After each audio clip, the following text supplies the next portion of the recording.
নরম তুলতুলে একটা স্বাস্থ্যকর খাবার, তাও আবার কোনো রকম বেলাবেলির ঝামেলা ছাড়াই। যদি তোমরা খুব সহজে বানিয়ে নিতে পারো তাহলে তো আর কোনো কথাই নাই। আর যাদের বাড়িতে বাচ্চা রয়েছে, বাচ্চারা সবজি খেতে চায় না, তাদের জন্য এই ভিডিওটা। তো তোমরা যা যা সবজি দেবে, আমি সেখানে দিয়েছিলাম গাজর, ক্যাপসিকাম, পেঁয়াজ, লঙ্কা, একটু আলু সিদ্ধ করে। তো সেগুলোকে প্রথমে গ্রেট করে নিলাম। এরপর আমি আটাটা রেডি করে নিচ্ছি। আটার মধ্যে একে একে গ্রেট করে রাখা আলু, গাজর, ক্যাপসিকাম, টমেটো, ধনেপাতা, টমাটো এবং লঙ্কা, আর পরিমাণ মতো নুন আর একটু তেল। তো সবগুলোকে ভালো করে মিক্স করে নেওয়ার পরে আমি অল্প অল্প করে দিচ্ছি আর সেগুলো মিক্স করছি। আর প্রয়োজন মতো তোমরা একটু তেলও দিয়ে দেবে। আর রঙের জন্য একটু হলুদ আর একটু গরম মশলা। সবগুলো যখন একসঙ্গে দেওয়া হয়ে যাবে, অল্প অল্প করে জল দিয়ে তোমরা সেটাকে মেখে নেবে। এবং একটা কথা বলি, যদি তোমরা সেখানে ডিম খেতে চাও তো অবশ্যই দেবে, ডিমটা কিন্তু অপশনাল, না দিলেও কোনো ক্ষতি নেই।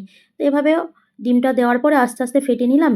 থিকনেসটা ঠিক যেমন এরকম আমি দেখাচ্ছি সেরকম যখন চলে আসবে, তো তোমরা একটা প্যানের মধ্যে একটু সাদা তেল দিয়ে অল্প অল্প করে দেবে আর বানিয়ে নেবে। এতটাই সহজ এবং এতটাই স্বাস্থ্যকর খেতে এবং এত টেস্টি, তোমরা একবার না বানালে সেটা কখনোই বুঝতে পারবে না। এবং খুব তাড়াতাড়িও হয়ে যায় এবং এতটাই নরম তুলতুলে, যাদের দাঁত না থাকে তারাও খেতে পারবে। আর যেহেতু এটার মধ্যে সব সবজিগুলো রয়েছে, এটা খুব স্বাস্থ্যকর খাবার। তো ঝটপট তোমরা একবার এই ভিডিওটা দেখে অবশ্যই বাড়িতে ট্রাই করো।